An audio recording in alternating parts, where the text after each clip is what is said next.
Commander Jack Nelson stood at the observation deck of Earth's orbital defense station, his eyes fixed on the strange objects that appeared at the edge of the solar system. The objects moved in perfect formation, too precise to be natural. His heart raced as he realized what this meant. After centuries of wondering, humanity was about to get its answer. We were not alone. "Commander, they're accelerating toward Mars," said Lieutenant Samantha Boyd.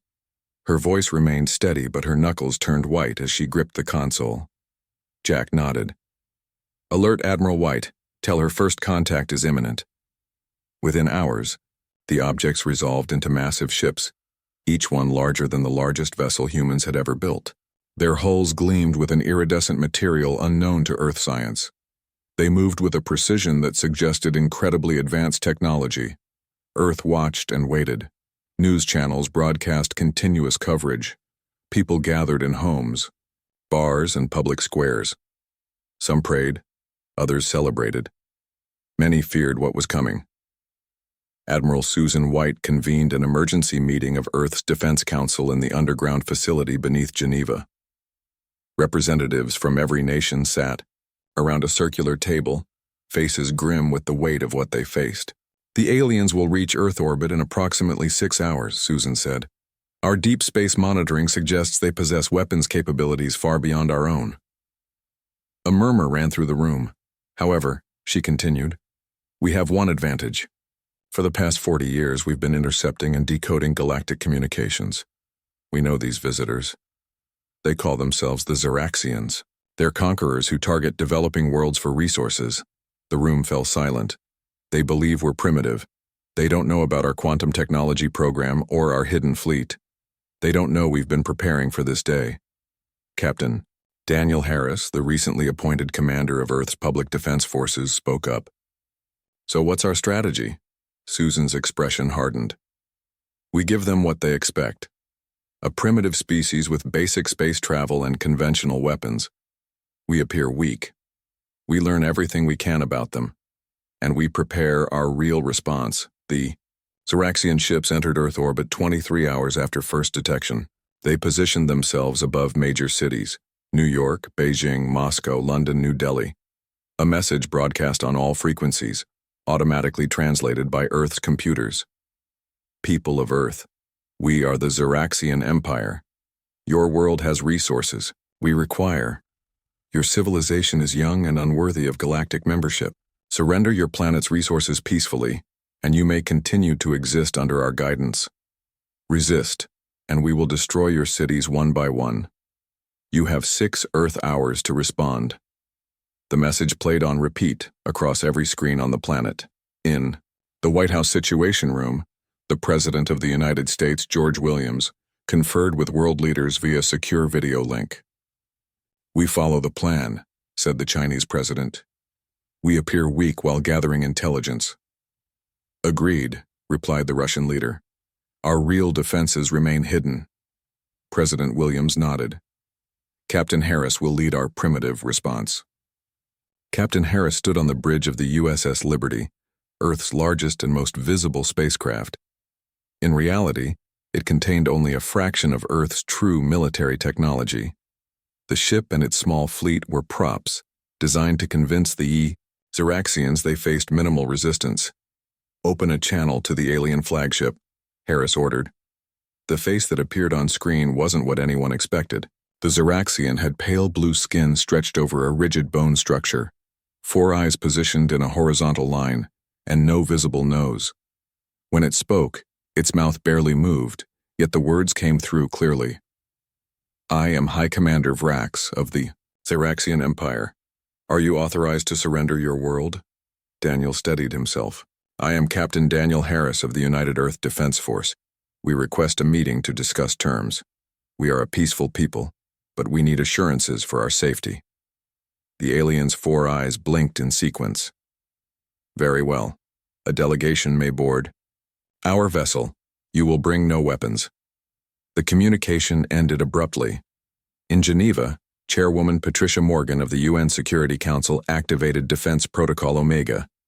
Deep beneath the oceans, in hidden mountain bases, and on the dark side of the moon, Earth's true military might powered up in silent readiness. Remember, Admiral White told the diplomatic team as they prepared to board the Xeraxian ship, appear intimidated but not terrified. Ask basic questions.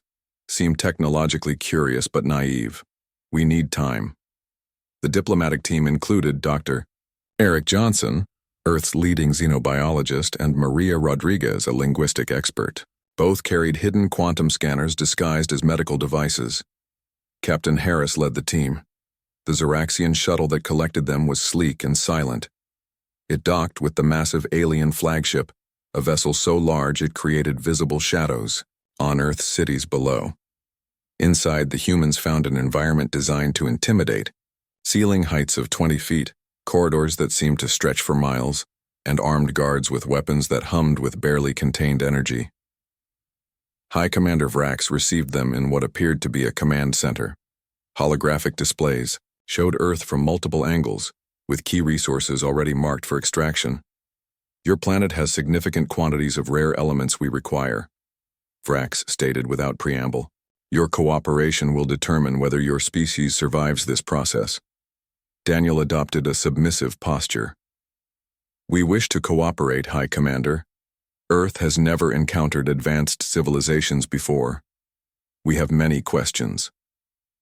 Questions are irrelevant, Vrax replied. Here are our terms.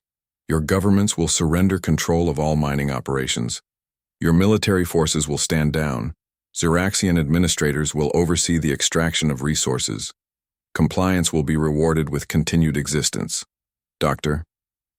Johnson stepped forward, scanner disguised as a tablet in hand. May I ask about your biology? We've never encountered life forms like yours. Vrax seemed annoyed but allowed the question. As Johnson moved closer, his device silently mapped Xeraxian biology and technology. Meanwhile, in hidden facilities around the world, engineers and scientists worked feverishly. Dr. Alan Price led the team finalizing Earth's quantum displacement. Weapons. Under the polar ice caps, General Laura Martinez prepared the submarine carriers that would launch Earth's true response when the time came. The diplomatic team returned to Earth with valuable data and a message. Humanity had 30 days to begin resource surrender. As Captain Harris debriefed the Defense Council, he kept his expression appropriately grim. But behind his eyes, determination burned. They believe we're primitive and scared, he reported. They have no idea what we're capable of. Admiral White nodded. Then we continue the deception. For now, we comply. We watch. We learn. In the shadows of Neptune, Earth's hidden fleet waited. 3 months had passed since the Xeraxians arrived. Their massive ship still hung in Earth's sky like new unwelcome moons. Mining operations had begun in Africa, Australia, and South America. The aliens took what they wanted with cold efficiency. Lieutenant Nicole Carter walked through the halls of what was once the United Nations building in New York. Now it served as the Xeraxian Command Center for North American operations. As one of the few humans who had learned to speak basic Xeraxian, she worked as a translator. The aliens never suspected that every word they spoke in her presence was recorded by microscopic devices embedded in her earrings. The humans are surprisingly compliant, said Sub-Commander Kelvor as Nicole entered his office. Our reports indicated they might resist more strongly. Nicole lowered her eyes, playing the part of the submissive human.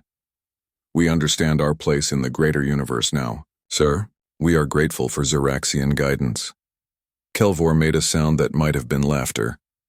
Guidance. Yes, that is one way to describe it.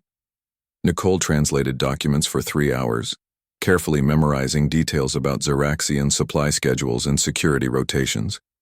When her shift ended, she took the subway home like any ordinary worker. No one paid attention to her as she entered an old bookstore in Brooklyn. Behind a hidden door in the back room, she descended into one of thousands of secret communication hubs that had been built across the planet long before the aliens arrived. Earth had been preparing for this day for decades. What did you learn? Asked the communications officer. They're planning to expand mining operations to the Arctic next week, Nicole reported. and they're bringing in more workers from their home system. They believe we're fully subjugated. The officer nodded and transmitted the information through quantum channels that the Xeraxians couldn't detect. The message would reach Admiral White within seconds. Beneath the Rocky Mountains, in a facility that didn't exist on any public map, Dr. Alan Price studied a holographic display of Xeraxian ship schematics. His team had been analyzing the aliens' technology, finding weaknesses that could be exploited when the time came. Their quantum shielding has a fluctuation cycle, he explained to the engineers gathered around him. Every 73 minutes, there's a 3-second window where our displacement weapons could penetrate. A young engineer raised her hand. But how do we synchronize an attack across their entire fleet? If we miss even one ship, they could destroy a major city in retaliation. Alan smiled. That's the breakthrough we made last night. We've modified our quantum entanglement transmitters to match their shield frequency. When we give the signal, all our weapons will fire during the same vulnerability window. In orbit above Earth, the Xeraxian overseer Krivak stood on the bridge of his command ship. Something bothered him about the humans. They had surrendered too easily. Other species had fought hopelessly against Xeraxian might, yet these primitives had barely resisted at all. "Show me the latest scans of the dark side of the moon again," he ordered. A 3-dimensional image appeared, showing the cratered lunar surface. "There," Krivak pointed to an area that showed unusual radiation patterns. "What is causing that?" His science officer examined the readings. "Unknown, Overseer. Perhaps natural lunar phenomena. The humans have only visited their moon a few times. With primitive equipment, they lack the technology to establish anything significant there." Krivak wasn't convinced. "Send a probe to investigate." What Krivak didn't know was that Earth's lunar defense base had detected his scans. Colonel Richard Bennett, commander of Luna Base Alpha, ordered his teams to activate the holographic camouflage systems. By the time the Xeraxian probe arrived, it would see nothing but barren moon surface. "They're getting suspicious," Richard reported to Admiral White via quantum communicator. "How much longer do we need to maintain this deception?" Admiral White's face looked tired but determined on the small screen. "Dr. Price needs 2 more weeks to finish calibrating the displacement weapons. Keep your people ready. If the Xeraxians discover you, implement Protocol Sundown immediately." Protocol Sundown meant revealing a portion of Earth's true capabilities. Enough to surprise and delay the aliens, but not enough to show their full hand. Every military commander knew the carefully orchestrated steps of escalation that would lead to Earth's ultimate response. In what was once Brazil, High Commander Vrax personally inspected a mining operation that had fallen behind schedule. The local human workers had been suffering from heat exhaustion, unable to maintain the pace the Xeraxians demanded. "This is unacceptable," Vrax told the site manager. "If humans cannot work efficiently, we will bring in automation from the homeworld." "The humans are trying, High Commander," the manager replied. "Their biology is fragile." Vrax looked at the exhausted workers with 4-eyed contempt. "Then we need to motivate them properly." He turned to his security detail. "Destroy the nearest human settlement. Make sure the workers here can see it happen." The security team moved efficiently. Within an hour, their ships positioned above a refugee camp that housed families displaced by the mining operation. Without warning, energy weapons fired from the sky. The camp vanished in blinding light and thunderous sound. 2,000 human lives ended in seconds. The workers at the mine fell to their knees in horror and grief. The Xeraxians expected fear and renewed compliance. What they didn't see was the rage that burned behind human eyes, or the emergency signal that one worker sent using a hidden device. That signal reached General Laura Martinez at North American Defense Command in seconds. She verified the report and immediately contacted Admiral White. "They've destroyed a civilian refugee camp in Brazil," she reported, her voice tight with controlled anger. 2,000 confirmed casualties, no warning, no provocation. Admiral White closed her eyes briefly. "Understood. This changes our timeline. Inform all command centers. Operation Polite Reminder is now active. Authorization code, Humanity." "Remembers." Throughout the world, hidden human commanders received the message. In underground bases beneath oceans and on the dark side of the moon, systems that had been waiting for months began powering up. Captain Andrew Johnson, commanding a concealed fleet in an underwater base beneath the Pacific Ocean, addressed his crews. The moment we've prepared for has arrived. The Xeraxians have shown their true nature, now we show ours. As night fell across the Americas, Xeraxian communications suddenly experienced unexplained interference. Their orbital sensors detected unusual energy readings from Earth's oceans. Overseer Krivak ordered increased alert status, still not understanding what was happening. In his command center in New York, Subcommander Kelvor received a message from an unexpected source. The human translator, Nicole Carter, stood in his doorway with a small device in her hand. "What is the meaning of this intrusion?" he demanded. Nicole's submissive demeanor had vanished. She stood straight, her eyes cold. "A message from Earth, Subcommander. We were just being courteous." "Until now." She activated the device. Throughout the building, Xeraxian systems began to fail. Their weapons wouldn't fire. Their communications went silent. And outside, rising from hidden bases across the planet, Earth's true defense fleet took to the skies. The skies above Earth changed in an instant. Where once the Xeraxian ships had dominated, now they were joined by sleek vessels that seemed to appear from nowhere. These ships emerged from ocean depths, rose from hidden mountain bases, and descended from the dark side of the moon. Humanity's hidden fleet had revealed itself. High Commander Vrak stared at the tactical display on his flagship in disbelief.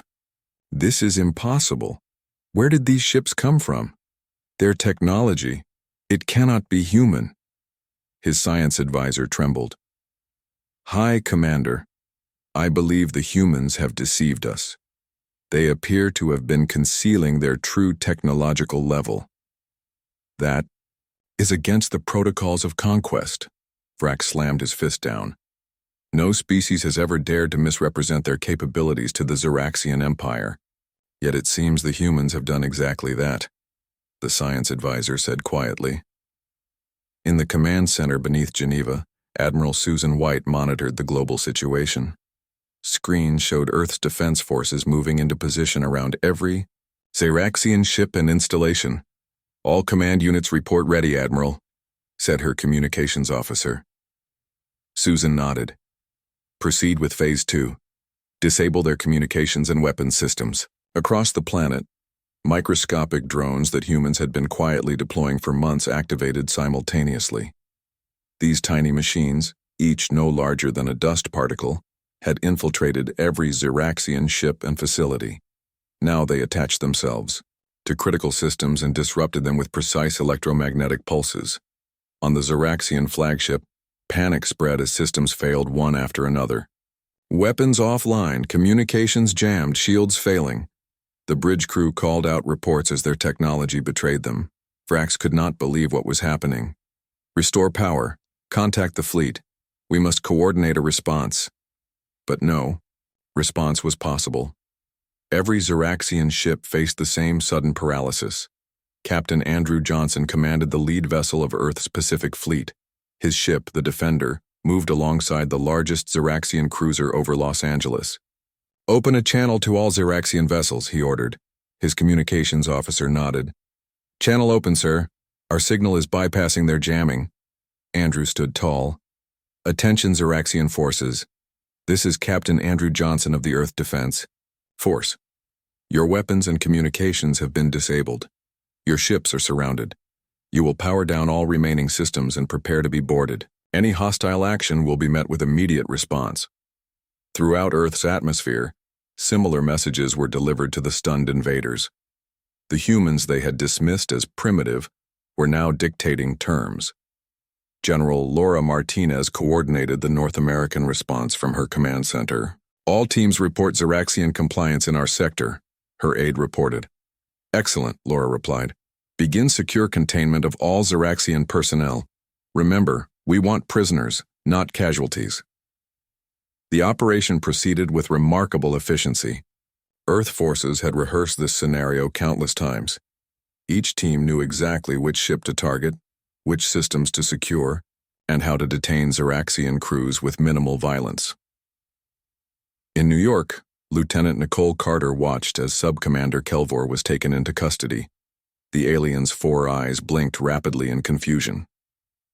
"You were just a translator," he said. "How could you have hidden this from us?" Nicole allowed herself a small smile. "We've been intercepting and translating your communications for decades. We knew you were coming long before you arrived. I learned your language years ago. But why pretend to be weak? Why allow us to occupy your world at all? We needed to understand you," Nicole explained. "Your strengths, your weaknesses, how you think. Now we do." In Rio de Janeiro, a special Earth force led by Major Frank Wilson secured the mining operation, where the refugee camp had been destroyed. The Xeraxian overseers were efficiently disarmed and detained. The human workers who had witnessed the massacre of their families watched in silent satisfaction. Frank approached the ranking Xeraxian officer. "You are being detained for crimes against humanity. You will be held accountable for the lives you took," the alien responded with contempt. "We follow the protocols of conquest. The strong rule the weak. This is the way of the galaxy." "Not in this solar system," Frank replied coldly. "Not anymore." Dr. Alan Price monitored the effectiveness of his quantum displacement technology from his laboratory beneath the Rockies. The weapons had performed even better than expected, allowing Earth ships to appear instantly at strategic locations throughout the solar system. "The last Xeraxian outpost on Mars has been secured," reported his assistant. "All their forces in our system are now contained." Alan nodded with satisfaction. "Begin analysis of their ship systems immediately. I want to understand every aspect of their technology." On the Moon, Colonel Richard Bennett watched as the holographic camouflage systems powered down, revealing the true nature of Luna Base Alpha. What had appeared as barren lunar landscape was actually a massive military installation, housing hundreds of advanced spacecraft and weapons platforms. "Launch the diplomatic vessel," Richard ordered. "Admiral White will want to address Vrax personally." The sleek ship detached from the lunar base and accelerated toward Earth, where the Xeraxian flagship now floated powerless. Admiral White boarded the Xeraxian command vessel with a small security team. She was escorted to the bridge where High Commander Vrax waited, his pride visibly wounded, but his posture still defiant. "Admiral Susan White of Earth," she introduced herself formally. "I believe we need to discuss the terms of your surrender." Vrax's 4 eyes narrowed. "The Xeraxian Empire does not surrender. We have conquered 300 worlds. We cannot be defeated by primitives." Susan smiled thinly. "Yet here we are. Your ships disabled, your forces contained, your invasion failed. And we are clearly not the primitives you thought we were. How?" The question seemed torn from Vrax against his will. "How did you hide your true capabilities from our scouts, our intelligence networks, our sensors?" "We've been listening to galactic communications for nearly 50 years, Susan explained. "We learned about the Xeraxian Empire and your methods. We knew that you target developing worlds and overwhelm them with superior technology. So we made sure that when you found us, you saw exactly what you expected, a young species barely reaching into space. But your cities, your infrastructure, much of what you saw was a carefully constructed facade. Our true cities lie beneath the oceans, underground, or hidden by advanced cloaking technology. What you conquered was merely the surface we allowed you to see." Outside the flagship's viewports, Earth's cities were transforming. Buildings rose from underground, structures emerged from the oceans, and mountainsides opened to reveal hidden bases. The planet itself seemed to shift and change as humanity revealed its true face. Across all Xeraxian communication channels, a message broadcast from every human command center. "We were being polite. That ends now. The Xeraxian fleet, scattered and powerless throughout Earth's solar system, could only watch as the humans they had underestimated revealed their true strength.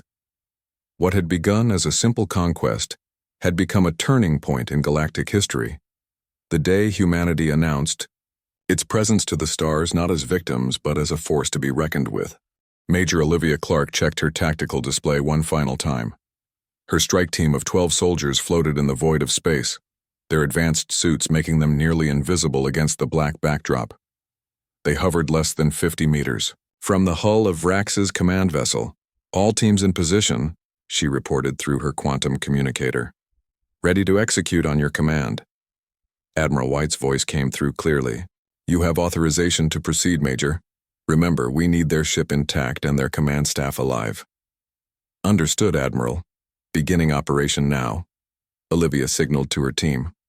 They activated Dr. Price's quantum displacement devices, disappearing from their current position and reappearing instantaneously inside the Zeraxian vessel.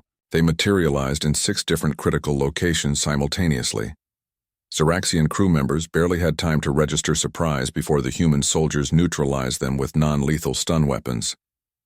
Within 3 minutes, the engine room, weapons, control, life support, and secondary bridge were under human control. On the main bridge, Vrax was still in the middle of his conversation with Admiral White when the doors slid open and Olivia's team entered, weapons raised. "Security breach," shouted a Zeraxian officer, reaching for his sidearm. "I wouldn't," Olivia warned. The Zeraxian froze. Admiral White smiled. "As I was saying, High Commander, the terms of your surrender." Vrax stared at the human soldiers in disbelief. "How did you board my ship?" "Our internal sensors detected nothing." "Quantum displacement technology," Susan explained. "We can move instantly from one point in space to another. Your sensors can't detect what they don't understand." The operation to secure the Zeraxian flagship took exactly 7 minutes from start to finish. Similar operations were happening throughout Earth's solar system as human strike teams captured every Zeraxian vessel. Back on Earth, the transformation continued. In New York, buildings rose from beneath the streets, revealing structures that had been hidden underground. In the Pacific Ocean, massive cities emerged from the depths, their advanced materials glistening in the sunlight. Across the plains of Africa, what had appeared to be simple villages transformed as hidden technology activated, revealing advanced research centers and manufacturing facilities.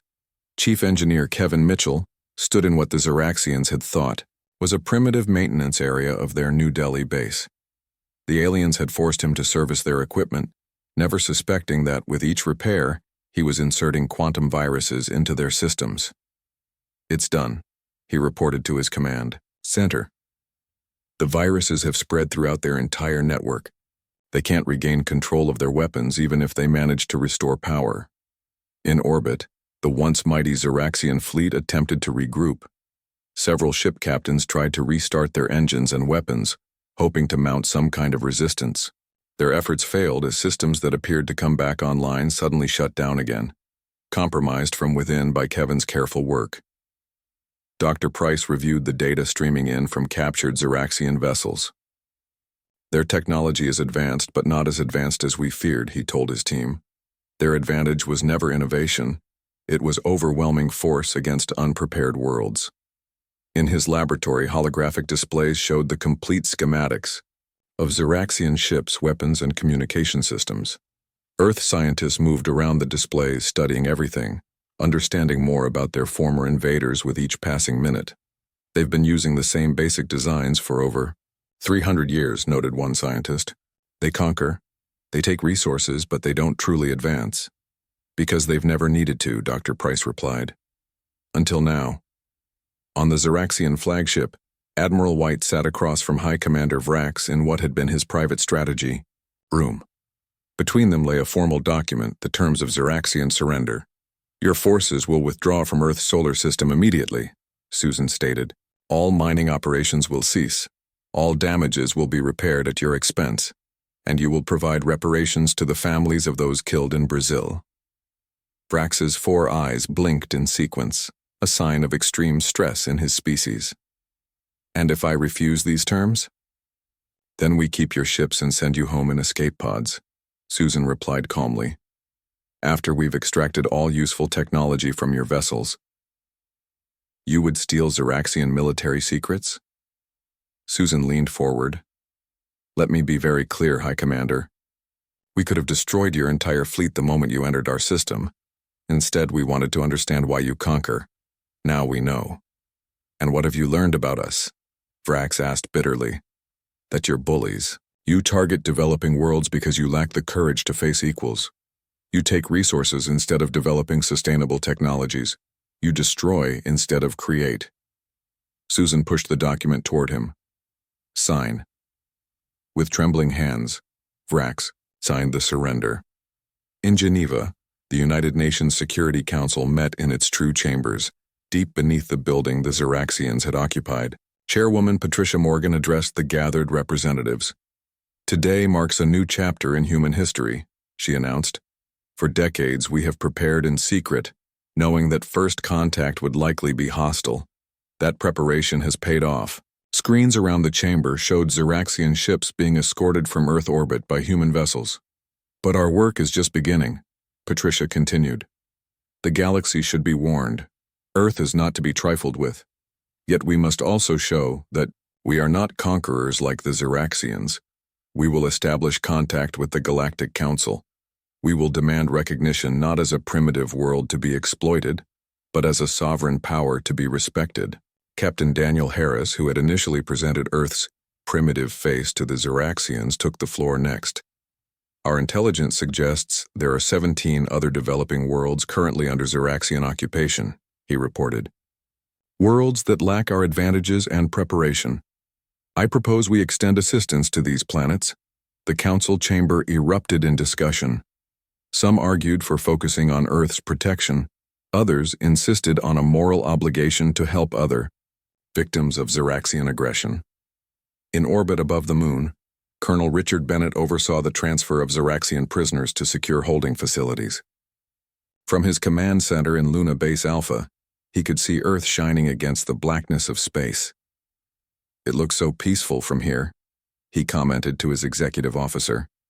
Hard to believe we just repelled an alien invasion. Not just repelled, his officer replied. Changed the rules of the game. No one in the galaxy will look at humans the same way again. Richard nodded. That was always the plan. Not just to defend ourselves, but to send a message that would echo across the stars.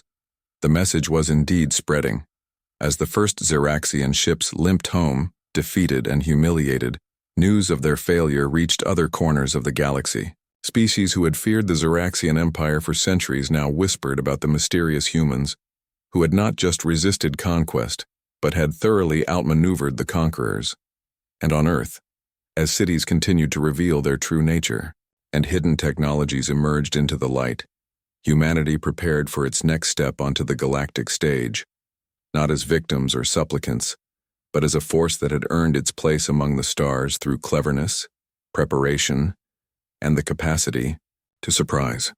6 months after the Xeraxian defeat, a fleet of Earth vessels approached the massive space station that served as the headquarters of the Galactic Council. Unlike the ships that had defended Earth, these were designed to impress. Gleaming hulls, with elegant lines that spoke of advanced technology and confident power.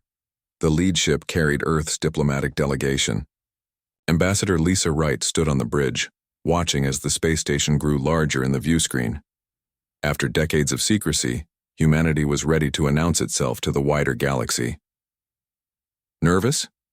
Asked Commander Jack Nelson, who had been selected to lead the military escort.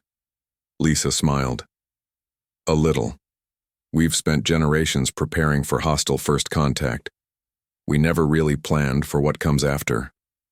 Just remember, Jack said, we come in peace, but not in weakness. The Galactic Council Station was an enormous ring-shaped structure with docking ports for thousands of ships. Representatives from over 200 spacefaring civilizations maintained offices there. At the center of the ring was the Great Chamber, where full council meetings were held. Earth's delegation was met at their docking port by a reception committee of council representatives. Most were humanoid, though with clear alien features, blue skin, extra limbs, unusual proportions. They regarded the humans with poorly concealed curiosity and surprise. Welcome to Galactic Council Station Alpha, said the lead representative, a tall being with silvery skin and elongated fingers. I am Coordinator Zlax of the reception committee.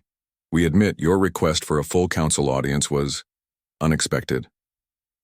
Thank you for your welcome, Lisa replied. We look forward to addressing the council. As they walked through the station corridors, Lisa noticed the stares from various alien species. Word had spread about the Zeraxian defeat. Some looked at the humans with respect, others with fear, and still others with clear hostility. The Great Chamber was a vast auditorium with tiered seating for all council member species. At the center stood a raised platform where speakers could address the assembly. The human delegation was led to this platform while the chamber filled with representatives. Admiral Susan White and Dr. Alan Price had joined the delegation to provide technical expertise. They stood with Lisa and Commander Nelson as the council chairperson, a being of indeterminate gender with crystalline features, called the session to order. We recognize the representatives of Earth, a non-member world, who have requested this extraordinary session, the chairperson announced. You may address the council. Lisa stepped forward. Honored representatives of the Galactic Council, I am Ambassador Lisa Wright of Earth.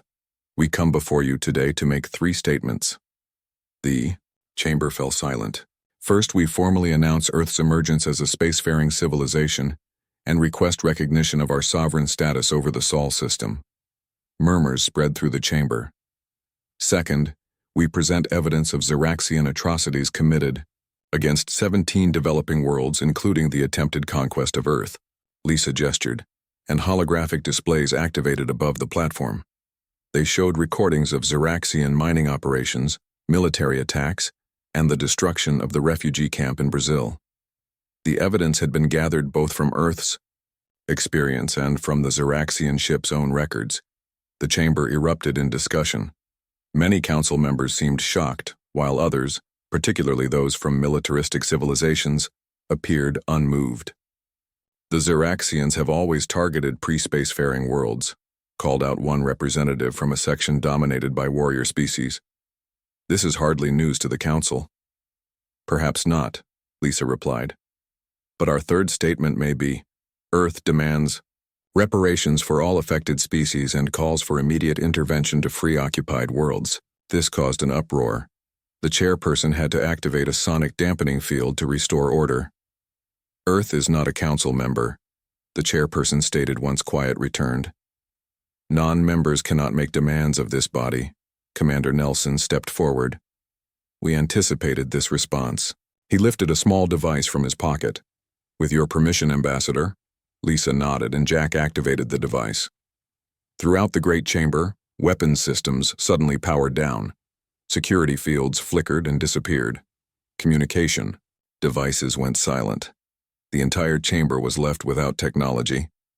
Panic swept through the representatives until Admiral White raised her hands. Please remain calm. This is a temporary demonstration. No harm will come to anyone. The chairperson's crystalline features seemed to harden. What is the meaning of this violation of council security? Jack deactivated the device, and all systems returned to normal. That was a courtesy demonstration, he explained. Earth has developed defensive technologies that make aggression obsolete. We could have entered this station without your knowledge. We could have disabled your weapons permanently rather than temporarily. Admiral White stepped forward.